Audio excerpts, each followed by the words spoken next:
We're now with the Human Relations Commission. If you could introduce yourself, your colleagues, and then tell us how your year's been, and tell us what your thoughts are on the budget. Thank you, Mayor Dean. We are, in fact, the Metro Human Relations Commission. I thank you, Mayor Dean, Deputy Mayor Highnote, and Director Riebling for spending this time with us this afternoon. When I sat before you last year, it was the 22nd day on the job. And 1 year later, I really continue to be grateful for the opportunity to work with the people that you have appointed to this commission. With me today is our treasurer, Dan Cornfield, and our chair, Scott Ridgway. Together with new commissioners, Avi Poster and Alistair Newburn, our staff, Denise Hopgood and Shirley Sim-Saldana, we are well equipped to move forward a progressive human relations and human rights agenda. I've served here for a year now, and I have to tell you I'm impressed with the opportunity that the Commission has to protect and promote the dignity and safety and well-being of all people in Davidson County. One of our primary goals this year was to really enliven our mission and to build public trust and confidence in that mission. We've developed and extended and strengthened our relationships with peer departments and community groups to help reinforce a shared vision and value for diversity and inclusion in our community. Mayor Dean, I also took to heart the advice that you gave me last year. When you called it gratuitous. I didn't think it was at all. You asked me to focus our energies on one singular goal and to do that one thing well. I'm really happy to report that after a really important strategic planning process, the Commission has decided to affirm multicultural education as that gateway and process by which we can best serve this community. And we've begun to revision and restructure internally such that our compliance activities include outreach and training really specifically and actively, and that our multicultural education activities are supported by public policy and legislative expertise that exists within our commission and with our new community partners. And so I'm very grateful for that advice from you last year. We've also got a copy for you of the strategic framework that we came up with as a result of that process that I want to submit to you later. So sort of going from the aspirational to the real nitty-gritty, I want to take a moment to underscore some of the highlights that you have on your mayor's budget sheet and talk with you about those. The first is organizing and presenting the Global Village at Celebrate Nashville.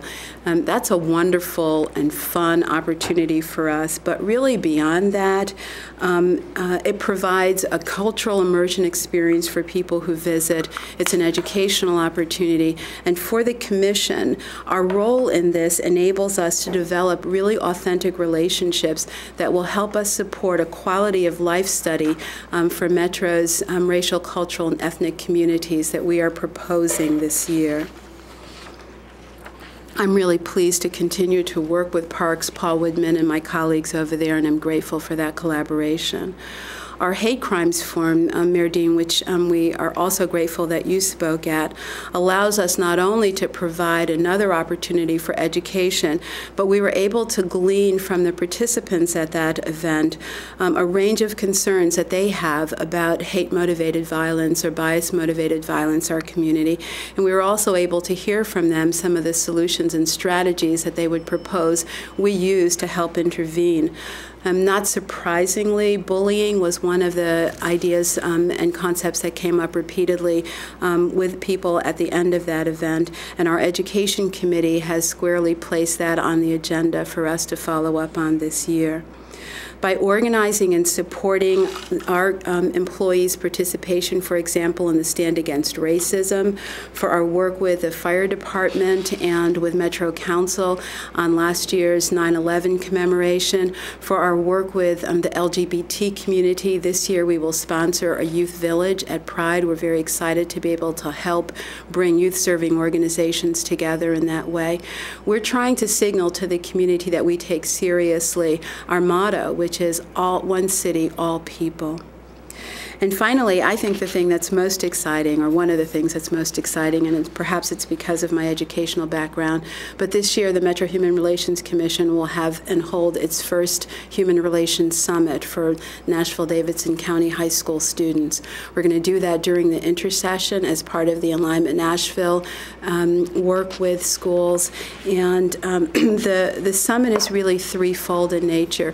The first is to provide students with an opportunity to understand human rights and human relations issues. The second goal that we have is to glean from them what are some of the issues that they believe are really pressing in their schools and communities. And the third is a kind of a lofty goal, but we'd like to seed human relations committees within schools in Davidson County. I really believe that the Commission has been able to accomplish a great deal this year, and part of the reason we were able to do that, well, there are two things about that. One thing that I'd like to say is I'd like to be able to maintain that level of engagement and service in the community. I know that a 2% cut doesn't seem like a whole lot, but I will say to you, and we've prepared a budget, I'm sure that you have, that shows how we would absorb that reduction. We also recognize and we really appreciate the Council's decision last year to restore the $15,000 that was a proposed reduction in our budget. And that allowed us to do some things that we think were really important and that I talked with you about last year. We were able to address some organizational challenges. We were able to rebrand the Commission. I was able to help develop a new logo. We've brought our website up to date. We've been able to produce and revision materials that we use for our constituents and for members of the community. I know that's not particularly sizzling kinds of things, but it's stuff that was really long overdue. That level of funding also allowed us to do some of the other programming that we were able to do this year and to sit at the table with community partners as a true service provider. And so we would like to be able to maintain that level this year. So if we're able to, if we have to, take a proposed reduction of 2%, these are the ways that I think that it would really make the most impact. First of all, it would really compromise our ability to extend our programming, what I mean by that is to extend the accessibility of our programming to the disabled community. This year, we've had an increased number of requests by the hearing impaired community for accommodations, and you know that departments are responsible for doing that. It can cost us up to $95 per program hour to provide some of that assistance for disabled communities, and so we'd really like to be able to do that. It's a part of our mission, and that's one of the areas that could be impacted by a reduction. We'd also like to be able to continue the sponsorships and partnerships that we have. We don't have, as you know, a staff person that is a community organizer or an outreach person, so our funding really does double duty. And I know I said that again last year, but now that I've had a year of experiencing it firsthand, I can assure you that every dollar that we spend in the area of programming, we're absolutely working hard to make work for everyone. The last thing I really want to say about that is as I think about this Student Human Relations Summit, I come from a place where quality, the highest quality of educational experience for students is critical. I wouldn't want to engage in this planning process or developing this kind of program and have to compromise those standards for the students that we wish to serve. So that's a really important piece of what we'd like to do going forward, and that I'd hate for a reduction to impact. Okay. Well, specifically, can you tell us how the reduction would impact you? We've planned, our proposed budget is one that would include some really interesting and dynamic speakers, a couple of which have price tags associated with them. And it could cost as much. One of the speakers that I'd like to see us bring in has a bottom line of about $2,500 per keynote for things. His name is Mark Elliott. You can see him on TED. He is a person who has Tourette's syndrome and has been able to manage that, and it's an inspiring story for students. That would be one of the ways. We'd have to do, not that collaborating with other partners isn't an important thing, but to be able to say we're promoting, we're sponsoring, and we're organizing this program and present this program for students without also relying on others to be able to come and help us do that, and them having limited budgets as well would just make that more difficult. So the Student Human Relations Summit is a really important part, being able to bring in the kind of speakers we want, to be able to bring in the facilitation team that we'd want to bring in. There would be some real impacts there. Okay. And then what you have there are 3 employees of the commission. Mm-hmm. And could you tell us what, I mean, is yourself, and then there are 2 others. What do they do? Yeah. We have 2 positions. One is called Compliance Manager, and the other is called a Compliance Inspector. I am currently working with the HR department now to revision those job descriptions, to bring those in line with the new goals and aspirations that the Commission has. The Compliance Inspector's role primarily has been receiving complaints of discrimination that are sent or brought into the Commission, and going through whatever processes that are required to dispose of them properly.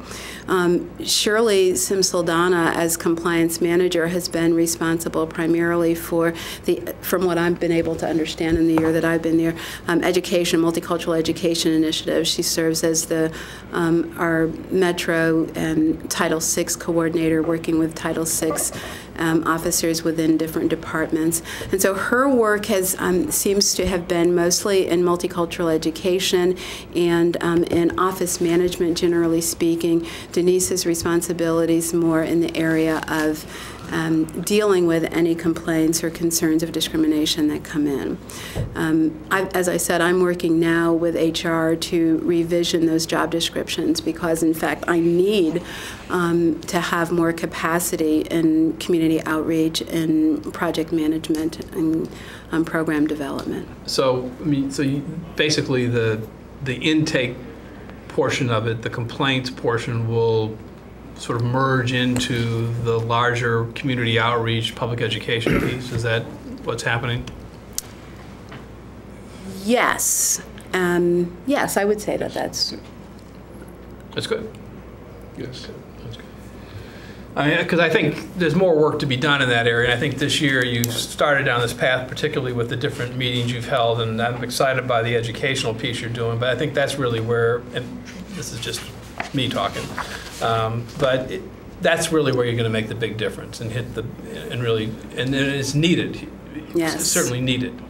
And I don't know whether the other function was ever going to work the way you'd want it to work. I don't think it would. So I'm glad to see that. Let me applaud you for making that move.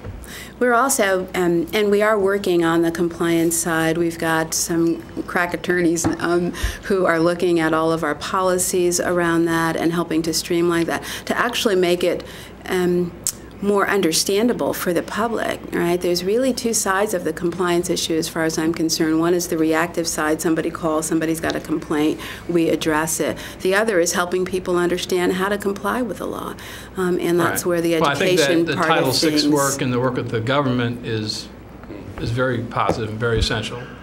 Good. Thank you. You guys got anything you want to say? Well, I'm just, as a long timer on the commission, we've been through a transition, and I'm really thrilled that the commission is now operating at an extremely high and creative level. And so much so that I have invited our executive director to make a spiel in one of my classes, and I think as a result, the undergraduates will learn about creative good government. Good. Thank you. We're just very excited about, as we move forward with the leadership that we have in place right now, that we really can try to make a difference in this city. Right. Rich, any questions? Greg? I should note we had Councilman Stein, the Vice Mayor, and Councilman Blaylock and Councilman Bedney here. And I think, again, I think you have had a good year. And I think it's all been kind of a positive buzz about what you're doing. And we'll do the best we can with the budget. Thank you. But thank you for being here today.